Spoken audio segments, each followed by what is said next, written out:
Hello everybody, welcome to our third game of the third place playoffs today for the grand finals of the 2v2 Anniversary Classic. On the southeast side of Elster Outskirts, we have, with the tails between their legs, playing as the Soviets, it's going to be Devem, his teammate playing as the Brits, Helping Hands. And their opponents, the putters of tails between legs, are double OKW, Isolde and Von Asten. And they're going to be showing their opponents how to do double OKW. They're going to be going hyper-aggressive on a map that's very well suited to it. Elster Outskirts got a lot of little places to jump from behind with your Sturmgewehrs blaring. And that's what Sturm Pioneers are great at. Capping for now. Yeah, it's a fantastic map. It's had some great iterations recently. It's really well fleshed out 2 versus 2 map now. This map is a credit to the community work and also Relic's commitment to continue changing like fundamentals in the game and also the balance. There are no longer the big buildings that we used to see here. They're very dominant kind of stone style buildings. They've been replaced for slightly smaller ones, and it did open the map up a lot. Clever fine tuning as well. Those buildings have trees on the north and south sides respectively. That just mean that they're not quite as prominent on the cutoff anymore. Makes it great competitive play. Here we go, the combat engineers. Don't see the Sturm Pioneers yet. Durden. Oh. Durden. Oh no. Oh no, here come the big bad boys of the early game. And you got to run away. Because if you stay, you're not going to stay for long. Absolutely. True sight in Company of Heroes is beautiful, isn't it? Because really, when you look at it in operation, it's possible to hide units behind trees, but you never know what's there. To see it from this angle being cast is very different from how we normally look at it. But there's a lot going on there for players. There's a lot that we see that players don't. Vice versa. Exactly. It's just about the way they see it. And this is a not very oft used side of Elster Outskirts. We just saw Von Asten. Here we go. We've got the M3 of Devem. He's waiting for the peanut battalions to mount their chariots, and they're going to force away the Sturm Pioneers because they cannot compete against the SVT rifles mobile. Here we go. That flank, by the way, they just walked across the river just to the left side of your picture, and they've now snuck a surprise on the Tommies, but the Tommies were waiting for them themselves, got behind log pile cover, green cover, very well protected, and the Enfield rifles are a little bit more rapid from behind green cover. That's one of the bonuses that the Brits get. Let's have a look. Von Asten here actually brought some more Volksgrenadiers to the fight to help with the capture of the fuel in the southwest. And actually that entire maneuver was thwarted by the 3 Tommies. I think they just dropped 1 model in that fight, which is crazy. But the Sturm Pioneers here, they've been allowed to move from the munitions comfortably. The scout car may decide to pick off some shots and dropped off the penal battalion to do some fuel capping northeast. Nice start for Helping Hands and Devem so far. Here comes the Raketenwerfer for the natural counter to the M3 and a truck. Oh wow, that's the Terminator truck. It just appeared out of nowhere. It needs like a warp animation, Sent from the future. This Schwerpanzer Schlepper wants to gobble up your resources. You haven't seen it set up yet. Oh god. Even more mysterious.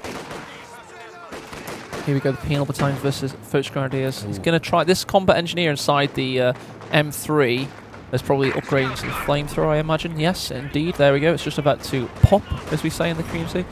The Rock 9 flamethrower now is mobile and able to force away Volksgrenadiers at will. There is no Panzerfaust yet, and that Raketenwerfer can't be anywhere near close, surely. Maybe just to view. No, it isn't. And this has got free reign, but tell you one thing that no longer has any freedom. The penal battalion, that's dead. Yeah, that's really unfortunate. Devem here, he knows that the Faust is off. Could have given chase there. Bear in mind, we do have a mine here, so if the scout car does come too deep into the territory and retreats, it may go down. That's a very good mine. We've got a territory decap from Helping Hands. He's gone, and we spoke about this earlier. This territory here being capped is disconnecting the resources on the right. So smart play by a team that needs to close this game. They do. They're 2-0 down. They need a good one. And they're playing as the Brits-Soviet tandem. They're going to be trying to get loads of synergies going with those 2 particular factions. Here comes the Chariot of Fire.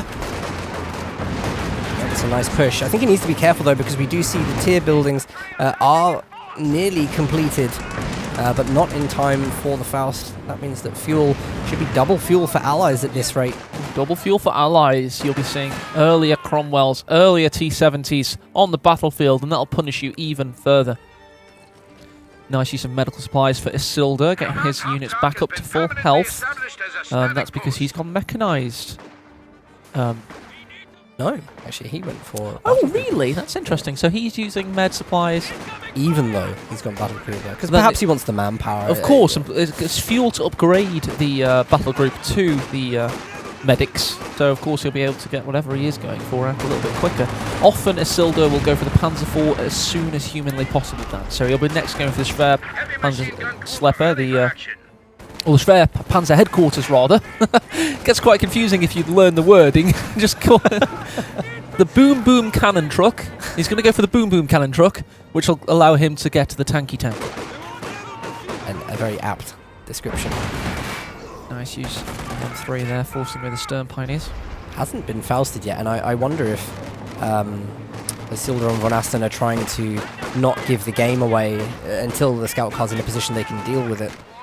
Helping Hands here, great play at the moment. You can see the Brits, this is where they're at their strongest, in green cover positions. Vickers at the back is going to be suppressing the Volks Grenadiers. They dodge the incendiary grenade, and they've just got to keep this territory. They keep this territory. If they can decap this, it's probably the strongest position they'll get in the game. Mine just went off for the Penal Battalion. Best that mine could be, though, for the Allies. Only lost one soldier in the squad. Nice satchel there, just going to force away those units. It still gets 2 Stern Pioneers, by the way, so not bad at all. Good use of a one-man MG34 there, just got decrewed at the last moment, but did the damage of forcing the retreat on the Tommies and the Vickers. So good work from both teams in general. Allies still going strong, still pushing, still fighting to force the Axis down. They have not relented in this 7-minute game so far. They've been ultra aggressive, and that's exactly what they need to be. Outskirts is very accommodating to those that are very aggressive in the early game. Absolutely, agreed. It's what I really like is that Hans and DevM seem to be playing together a little bit more. They're also working in waves, so when Helping Hands retreats, the Penal Battalions are coming up, and that means they're not losing as much territory as a double team full retreat. They're doing well to manage this. Volks Grenadiers, incendiary grenade on the Vickers, going to force an exit from the garrison. Well, he lobbed that like a quarterback, and the Vickers is indeed forced away. The battalions going into positions of cover, and the welcoming arms of that garrison there. Up against only one Foch Grenadier, but this one's lobbing yet another fantastic incendiary grenade over the trees, forcing them out of the building. Elsewhere in the south, looks like Foch Grenadiers are doing a good job of capping up those territories. There's something waiting on the southern fuel. Is that a machine gun? No, it's Royal Engineers just getting ready and in position to keep the fuel for as long as they can. Yeah, I think he's trying to run some close-range units around the flanks. One thing I just spotted, by the way, there's a lot of mines being laid down, so they're clearly expecting T-70 and the AEC to come through, and that the mines will really, really help deal with that quickly. And the Sten guns come into battle there from the Royal Engineers, but here we go. We've got a Royal Engineer upgraded with the flamethrower. Helping Hands going for a highly unorthodox commander here. Not seen this one for a while. That's a Mobile Assault Regiment, and flamethrowers, of course, possible. What a turn in the map. This is what Isildur and Von Asten seem to be doing best today. They take a map that is completely one colour, and they take their paintbrush to it. They've done very, very well at turnarounds, and I think actually... I love it when the tank bursts through the wall. That's why I went, I was excited. It did it. It got a bit of a delay. Stopped momentum. He got a little bit scared before he broke the wall. Good work from the Panzer II, though, forcing away the Tommies before they could possibly destroy that Foch Grenadier squad on retreat. He's so confident to go in with the Lukes here. And Allies just not a great start. They didn't manage to hold on to any of those territories. It's a triple cap on the VPs at the moment. They've nearly lost 200 VPs in the first 10 minutes of the game. And actually it's DevM now, I think, making a sensible decision to start laying some mines. We've got the T-70 just hitting the field. This unit is crucial in getting them back into the game. The Eviscerator, little light tank that could. It was the hero of that previous game, Nice and oh my god, infiltration, the very soul of those penal battalions, and removing them from this plane of existence. That was, ouch. That was the one thing I think DevM did not need to happen. What a costly mistake. Should have just hit a hard retreat. He's... Oh my god, what's happening? Gravity is inverting, Daniel. They're coming. Yeah. The Scourge. Yeah. This is a big announcement for everybody. The 6th faction in Company Heroes are an alien faction.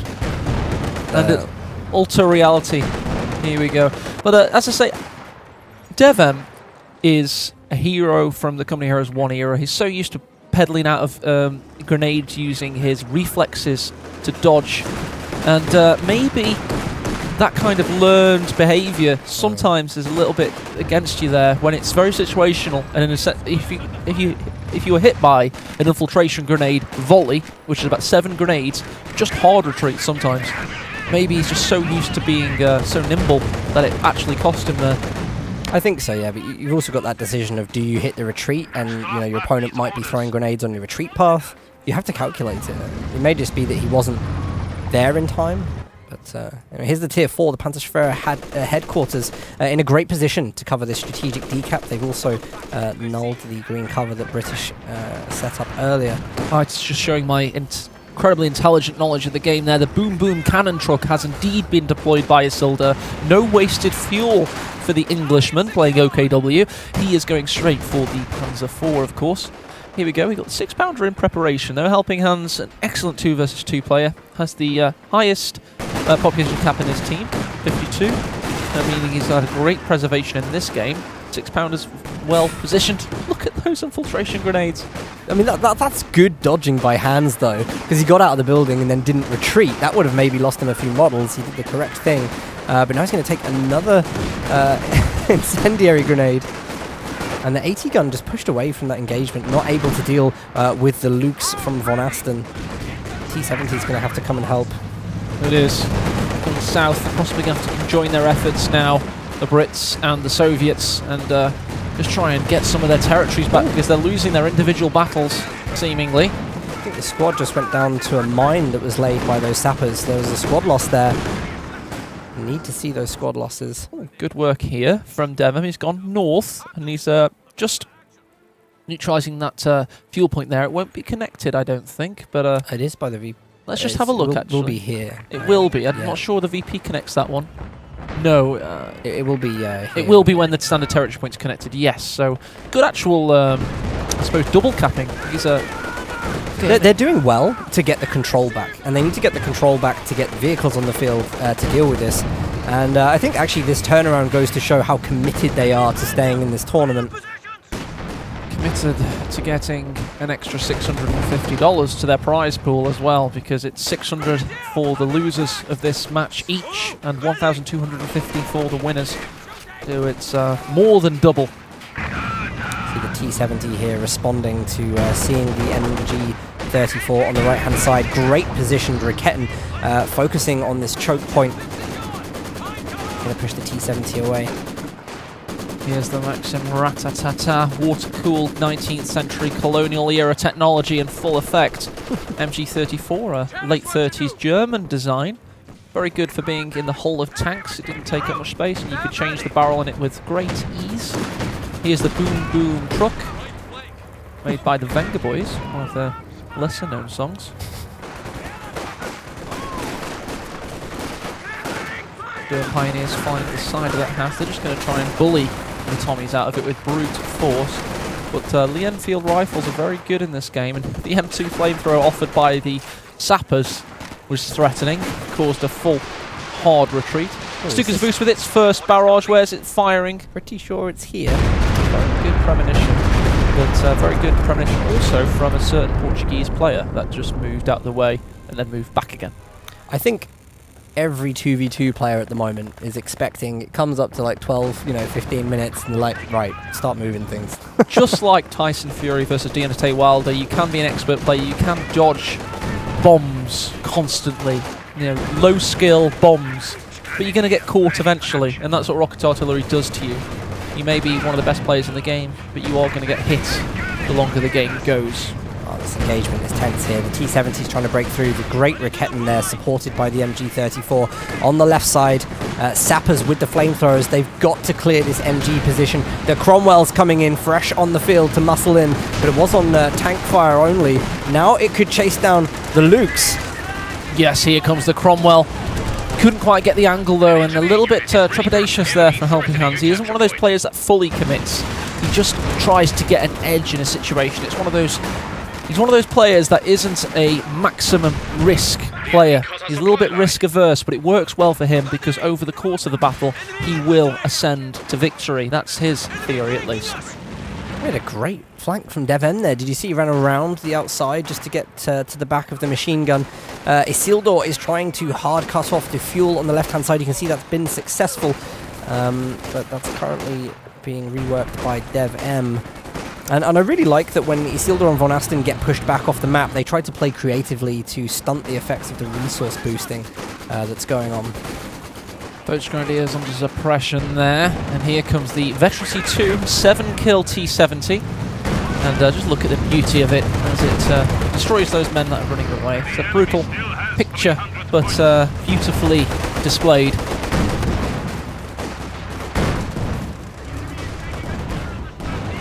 Looks like it's ready to fire once more. Tommies and Royal Engineers lurking behind cover, but here comes the bombs, 6 of them in total. And they cut a silhouette around those British forces. Elsewhere in the north, Deutsche Grenadiers doing damn well. The Maxim does have one volley though, just about escape the cone of fire. And Maxim has to pack up and get out of there.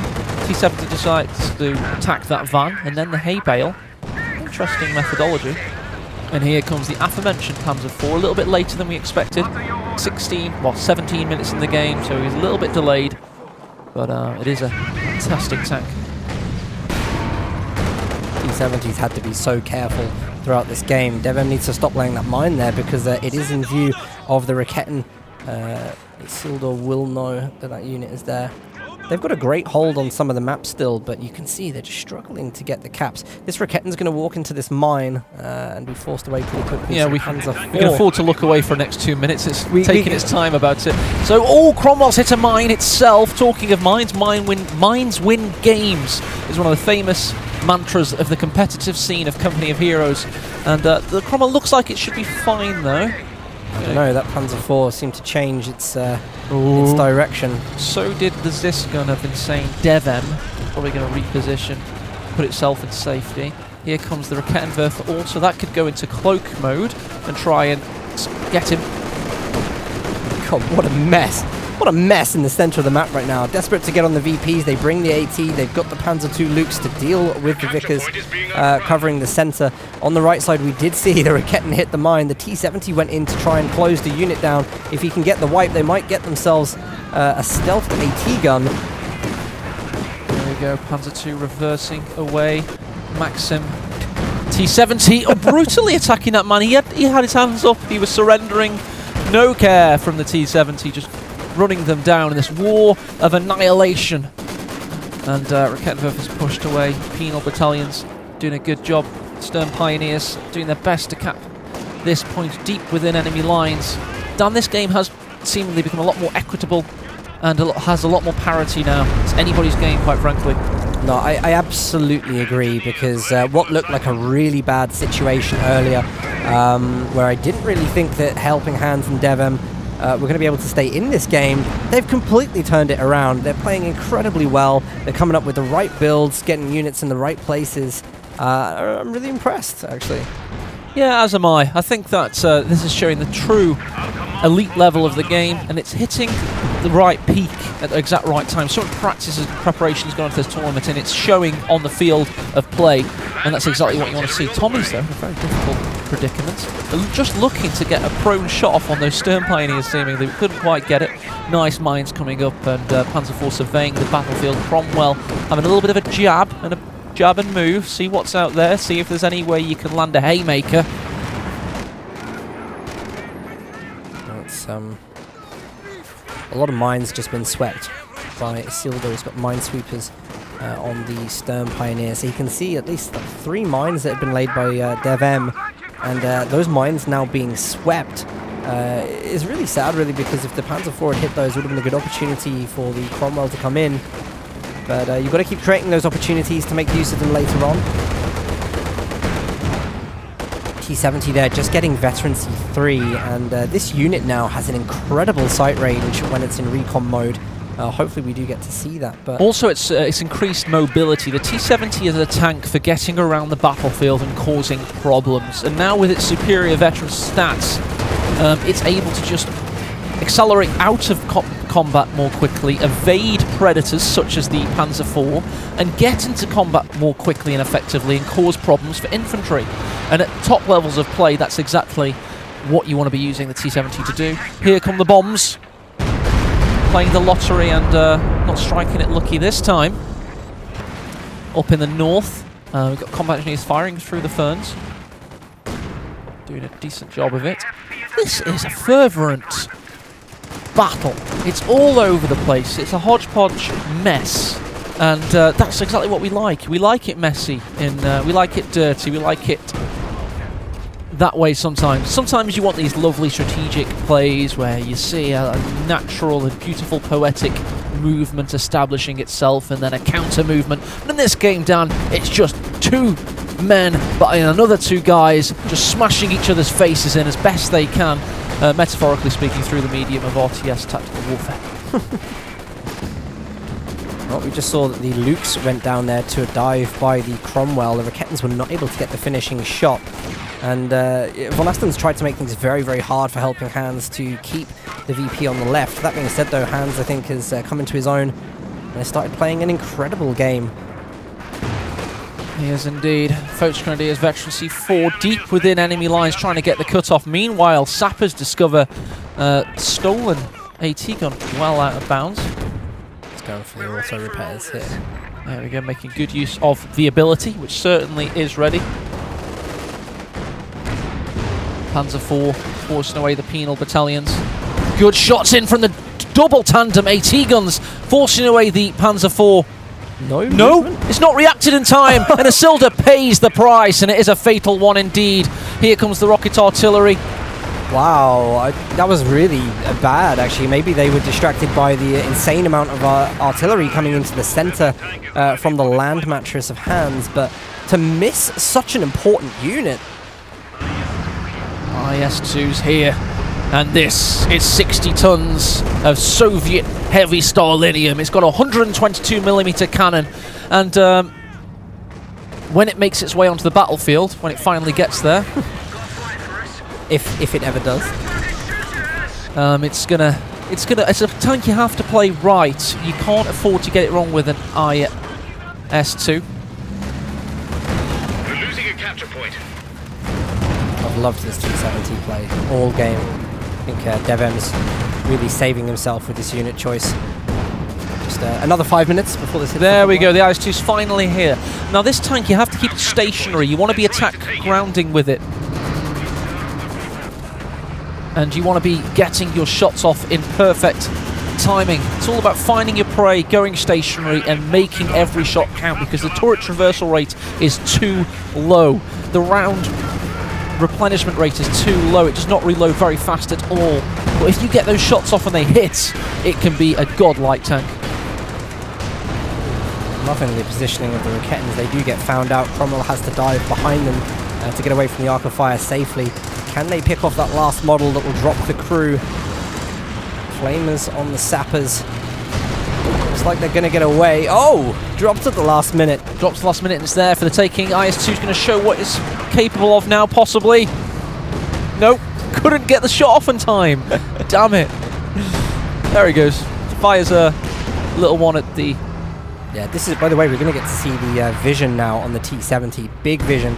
Going to be spotting for the AT gun so it can use its max range, and the IS-2's there to defend. That Schwer Panzer headquarters is going down. We've got IS-2, 2 Zis guns firing, the T-70 providing vision, ensuring those shots hit. It's going to be a costly investment, wasted very soon.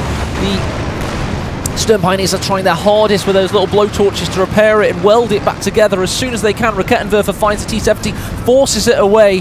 Got a T... Yes, indeed, the Ziskuns are now in position. Schwer Battalion headquarters is getting destroyed. 30% health remaining, down to 20. It will not remain on the battlefield. Yeah, this might force Isildur to pick Special Operations because he doesn't have the tier 4 for his heavy tanks. With Special Operations, he could bring out the Command Panther still, but probably didn't want to be forced into a situation like that. In the center, the land matches from Hans. Look at that, 2 Rakettens have been wiped there. Sorry, Raketten and an ISG. And this is Hans and DevM really sweeping up. Squad wipe. Volksgrenadier down for Isildur. It's all falling apart. Panzer Kampfwagen 5 is on the battlefield, but it's a little bit too late for the situation that was in front of them. Helping Hans and DevM just played a fantastic tactical ploy, and now they're mopping up trucks. Hans has built himself a death ball. He's got the IS-2, which is the counterpiece. It stops any infantry forcing away the AT guns. He can just force them away with a big threat of the 122mm bunker-busting cannon, and what a strategic play by DevM. He wiped them off the floor there from the north. Helping Hands backed him up with artillery fire, and they win Game 3.